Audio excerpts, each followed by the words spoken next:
শাস্তি, রবীন্দ্রনাথ ঠাকুর। দুঃখীরাম রুই এবং ছিদাম রুই দুই ভাই সকালে যখন দা হাতে লইয়া জন কাটিতে বাহির হইল, তখন তাহাদের দুই স্ত্রীর মধ্যে বকাবকি চেঁচামেচি চলিতেছে।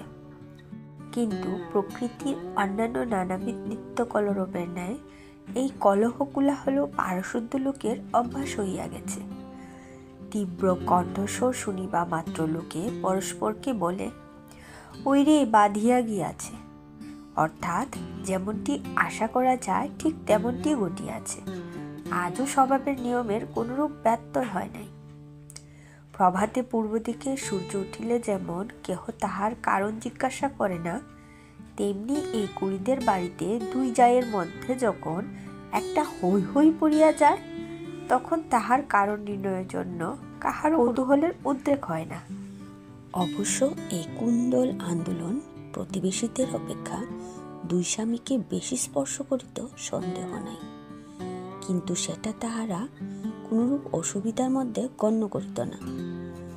তাহারা দুই ভাই যেন দীর্ঘ সংসারপথ একটা এক গাড়িতে করিয়া চলিয়াছে। দুই দিকের দুই স্প্রিংবিহীন চাকার অবিশ্রাম ছড়ছড় খড়খড় শব্দটাকে জীবনযাত্রার একটা বিধিবিহীন নিয়মের মধ্যে ধরিয়া লইয়াছে।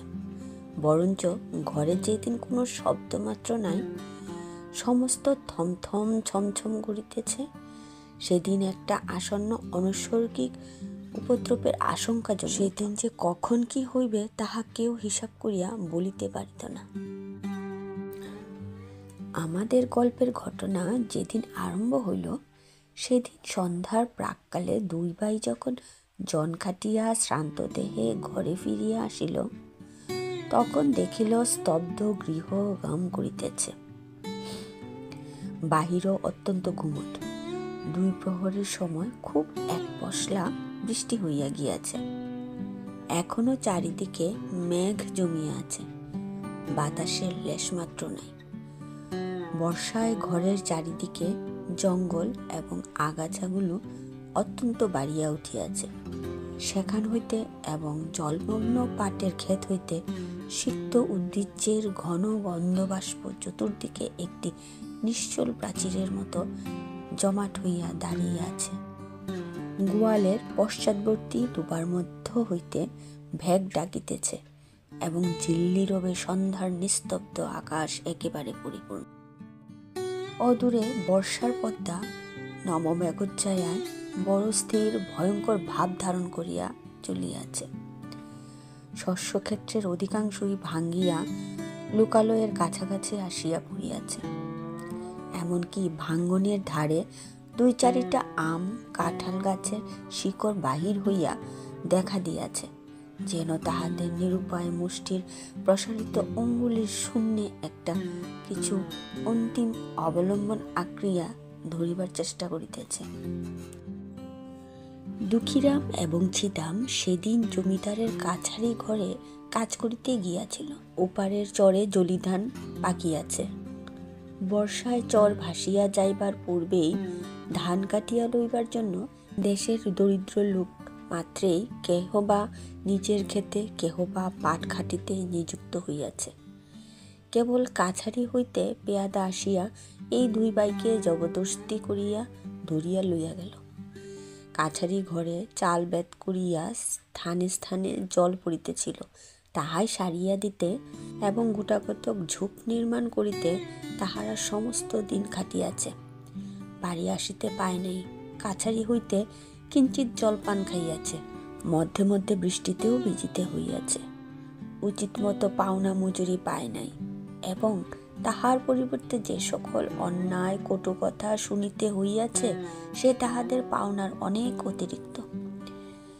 পথের কাদা এবং জল ভাঙ্গিয়া সন্ধ্যাবেলায় বাড়ি ফিরিয়া আসিয়া দুই ভাই দেখিল ছোট চা চন্দরা ভূমিতে অঞ্চল পাতিয়া চুপ করিয়া পড়িয়া আছে। আজিকার এই মেঘলা দিনের মতো সেও মধ্যাহ্নে প্রচুর অশ্রুবর্ষণপূর্বক সায়াহ্নের কাছাকাছি ক্ষান্ত দিয়া অত্যন্ত হুম করিয়া আছে। আর বড় যা রাধা মুখটা মস্ত করিয়া তাওয়ায় বসিয়াছিল। তাহার 1.5 বৎসরের ছোট্ট ছেলেটি কাঁদিতেছিল। দুই ভাই যখন প্রবেশ করিল, দেখিল উলঙ্গ শিশু প্রাঙ্গণের এক পার্শ্বে চিত হইয়া পড়িয়া ঘুমাইয়া আছে। ক্ষুধিত দুঃখীরাম আর কাল বিলম্ব না করিয়া বলিল, ভাত দে।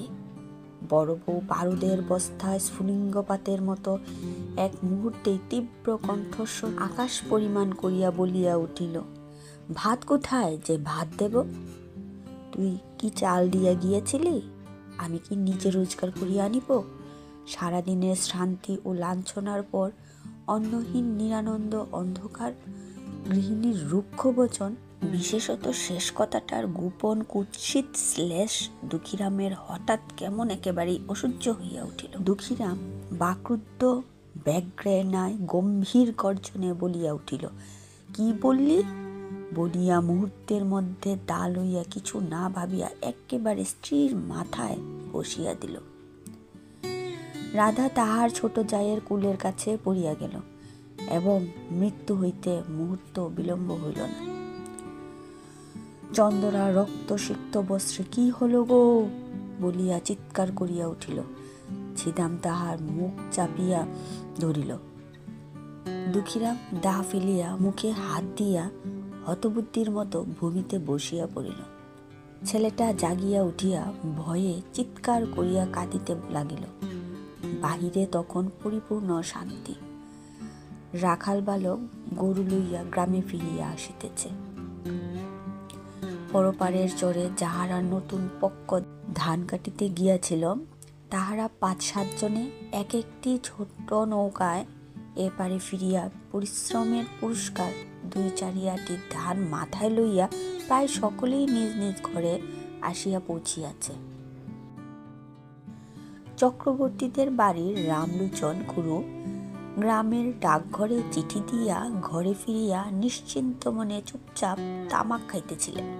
হঠাৎ মনে পড়িল, তাহার কোন প্রজা দুঃখী অনেক টাকা খাজনা বাকি আছে, কিয়দাংশ শোধ করিবে প্রতিশ্রুত হইয়াছিল।